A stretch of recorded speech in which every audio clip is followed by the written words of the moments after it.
Good morning, everyone. Welcome back to Which is the Moon. I am your Monday hostess, Natalie. This week we are discussing the topic of mediumship.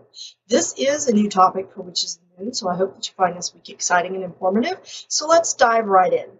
When I say medium, I think the image that comes to a lot of people's minds is of like the famous New York medium who has an audience, and she will pick someone from the audience and she will channel some loved one of that person and give them some personal message from spirit. And I think that is one type of mediumship. I think what we forget is that we as witches are involved in multiple types of mediumship. Mediumship technically is any communication you have with the spirit world, your ability to communicate back and forth with those who have passed on or those who exist only in the astral plane. So for us as witches, we participate in mediumship every time we read tarot, we do oracle cards, we communicate using a pendulum, we scry, or we use a Ouija board. So any of that, or a spirit board, any of that is a form of mediumship. And I think a lot of times people feel like, oh, I can't see dead people, and I don't hear their voices, or maybe you only can hear but you can't see, or you sense and you get impressions, you get visions, but you aren't seeing the person manifest in front of you in a ghost-like form, as some of us can. So a lot of people feel like mediumship is out of their realm of practice, and I'm here to say that that is absolutely not the case. Anytime you communicate with spirit in any format, even in the astral plane, that is a form of mediumship. So take heart and know that mediumship is well within your grasp as a witch. Really, like I said, any form of spirit communication is a form of mediumship. Medium just means that you are kind of taking a position between the two worlds. So that's what a medium is. A medium is like a method of doing something, right? Your medium in art is sculpture, or your medium is painting, or your medium is whatever. That is the definition of medium here. A form, a method, a use of something to create something from something else, or to communicate between two ways of being, I guess would be the best way to phrase that. I'm sitting here trying to think of this. I do not script these videos, folks, as you can probably tell. So sometimes the idea is in my head, but the words just aren't coming to me that make it sound right in my mind. Well, in my mind it sounds great, but once it flies out of the mouth, yeah. Anyway, so again, mediumship is simply communicating in some form or other with the spirit world. I realize that's kind of short, sweet. I don't know what else to add to it other than that. I would say that if you feel like you have a hard time connecting with spirit, don't be frustrated with that, especially if you're new to the path. A lot of people who are new to the path just think that, oh, I don't have these abilities.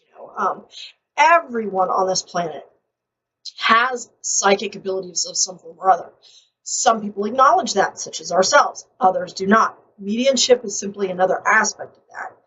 And a lot of times people get caught up in what they see on TV and they think that that's it. They watch these like ghost busting shows where, this person walks through and says, well, I see a woman and she's saying this and that, or, I'm seeing a dark entity, da, da, da, da, da, and we think that that's the only way it is, and that's not. So take heart, take your time with your pendulum board, your spirit board, and your work. Take time with your scrying and really invest your psychic ability. Really work on meditation and opening yourself to that world, because everybody has that capability.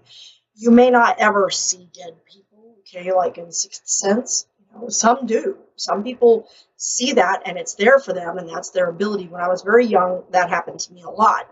And I worked very hard for many years to shut that out, because it became very overwhelming for me that these people would approach me wanting me to do things for them, and it was overwhelming, especially because at night when I was trying to sleep, and I would lose a lot of sleep, and I learned to become a very, very, very deep sleeper, which to this day annoys the hell out of my husband, because he wakes up at the drop of a hat, because he was trained in the Army to sleep light and be ready to jump at the moment I'm like out, and I'm a bear if you disturb me. So And it took me years to learn to control that. It still happens, but I have a little bit more ability to shield myself from those that I don't care to communicate with, which might sound a little cruel because usually they're coming to you because they're either confused, lost, or want to pass information to you to someone else, or want you to pass something to someone else.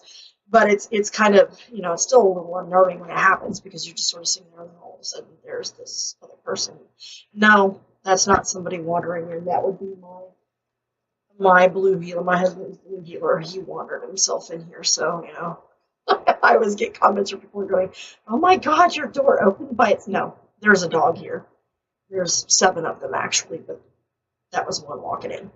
So you can open yourself up to those things. Just be prepared. If you really want to work to opening yourself where others can see you, you can see others. Well, they see you, but where you can see and perceive them, I believe you can do it. I just think that you want to be careful because, unless you have the ability to shield yourself very well, it may become overwhelming if it happens a whole lot. And it happens more in certain areas than in others.